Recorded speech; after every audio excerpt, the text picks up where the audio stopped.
आजच डाउनलोड करा आणि तुमच्या आवडत्या मालिकांचा आनंद लुटा।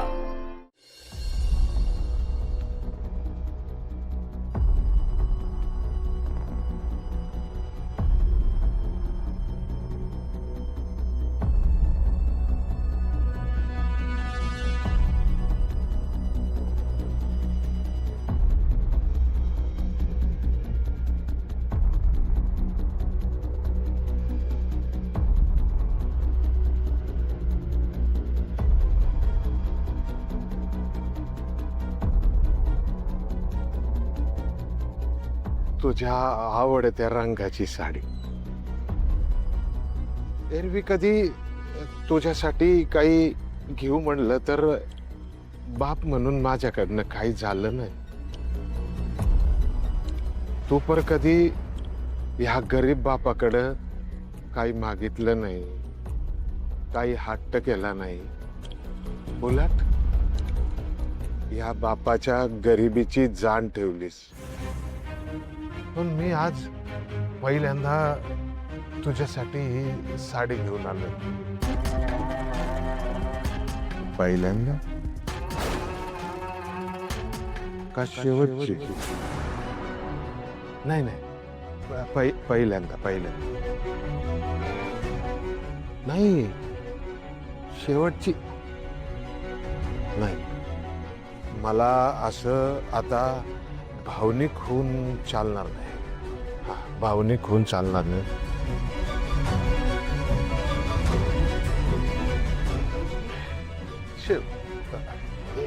नाही नाही, मला आता ह्या वक्ताला असं भावनिक होऊन चालणार नाही।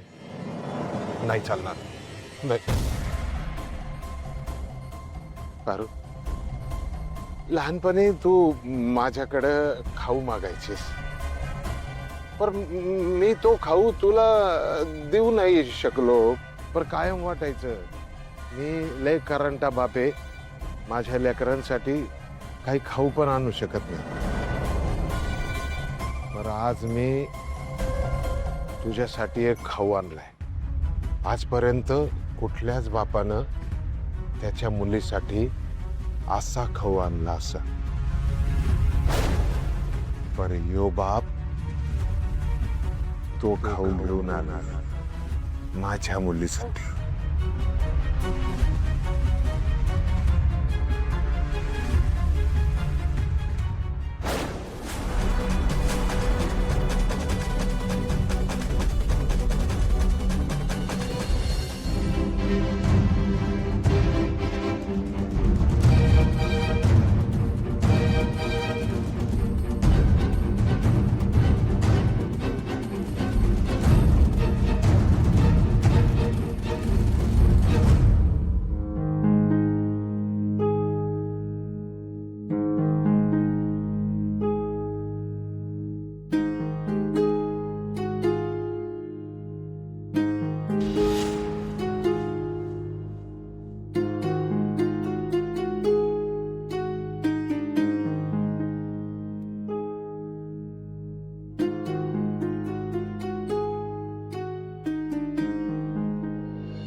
गणी बिना कुठं बी पुस्तकं टाकून जातो।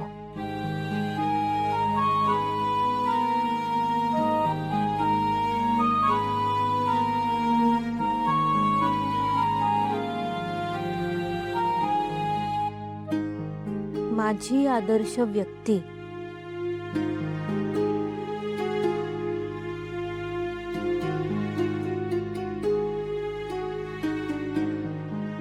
माझी आदर्श व्यक्ती माझी बहीण पारू आहे।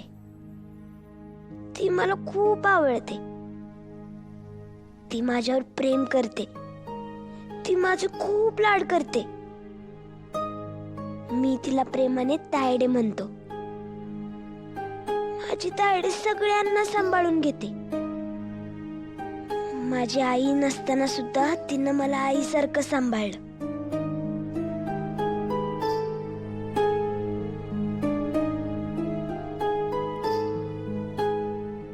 माझी आईच आहे. ती असली की मला एकदम भारी वाटतं. ती असली की मला आधार वाटतो. मी तिच्याशिवाय नाही राहू शकत. ती पण माझ्यावर खूप खूप खूप प्रेम करते. ती माझी आदर्श आहे.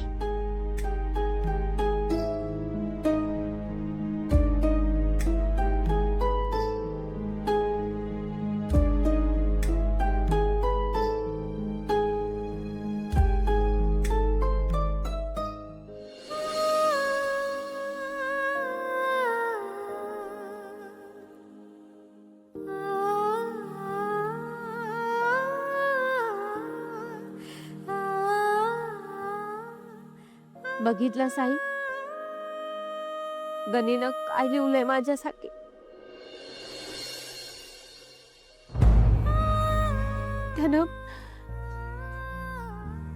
त्यानं मला आईची जागा दिली.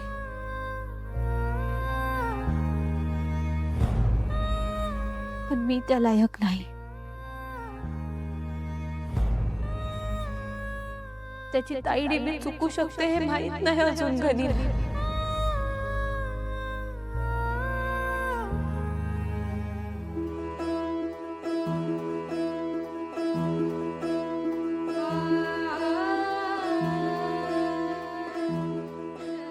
आई, आई मी आता तुझ्याकडे येईन.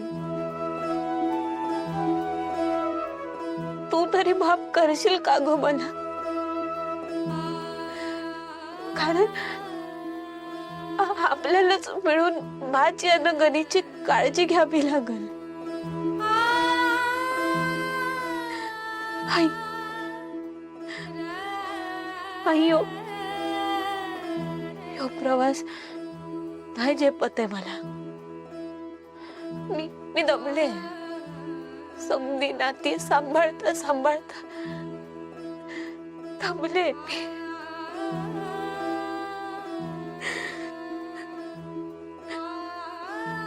आई,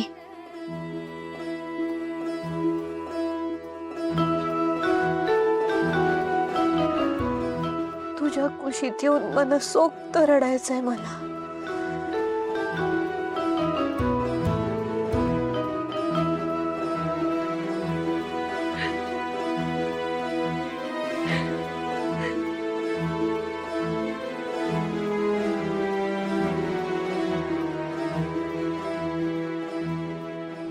आज तुला जाऊन 10 वर्ष पूर्ण झाली. तुझी जागा नाही भरू शकले मी, पण प्रयत्न नक्की केला.